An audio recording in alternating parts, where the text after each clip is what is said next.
Mfanyabiashara aliyepotea Arusha akutwa amefariki Kondoa. Ikiwa ni siku kadhaa zimepita, baadhi ya vyombo vya habari kuleta taarifa ya kupotea kwa mazingira ya kutatanisha kwa mfanyabiashara wa madini Abdilla Musa maarufu kama Banjo, mkazi wa Sanawari mkoani Arusha.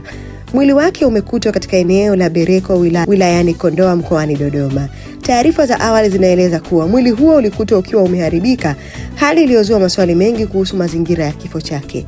Kwa mujibu wa mtoto wa marehemu Musa Abdilla, familia ilipigiwa simu na kupewa taarifa kuwa kuna mwili umeokotwa pembezoni mwa barabara katika maeneo ya Bereko, Kondoa.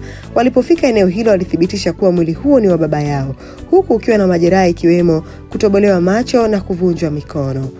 Hebu nikukumbushe tu sakata hili lilianzia wapi. Hii ni simulizi ya mfanyabiashara Arusha aliyepotea katika mazingira ya kutatanisha akiwa mazoezini. Abdilla Musa Molel, mkazi wa Sanawari mkoani Arusha, ambaye ni mchimbaji na mfanyabiashara wa madini ya Tanzanite, anadaiwa kupotea tangu Alhamisi Februari 12, 2026 baada ya kuondoka nyumbani kwenda kufanya mazoezi katika eneo la jengo la Ngorongoro, sehemu ambayo imeelezwa kuwa alimekuwa na mazoea ya kwenda mara kwa mara. Akizungumza na waandishi wa habari Februari 18, 2026, mtoto wake aitwaye Musa Abdilla amesema baba yake aliondoka jioni ya siku hiyo kama ilivyo kawaida yake kuelekea mazoezini, lakini hakurejea nyumbani. Alisema kuwa aliwasiliana naye kwa simu majira ya jioni na kuambiwa kuwa anamalizia mazoezi, lakini baadaye alipompigia tena hakupatikana hewani, huku namba yake nyingine ikiita bila kupokelewa. Na nukuu, jioni alitoka kwenda kufanya mazoezi kama kawaida.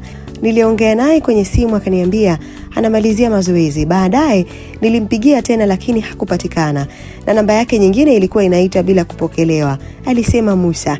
Aidha, Musa alieleza kuwa si mara ya kwanza kwa baba yake kupotea katika mazingira kama hayo. Alisema Novemba 3, 2025 alipotea kwa namna iliyofanana na tukio la sasa na familia ilimtafuta katika maeneo mbalimbali bila mafanikio. Baada ya siku 17 walipokea taarifa kuwa alikuwa anashikiliwa na jeshi la polisi.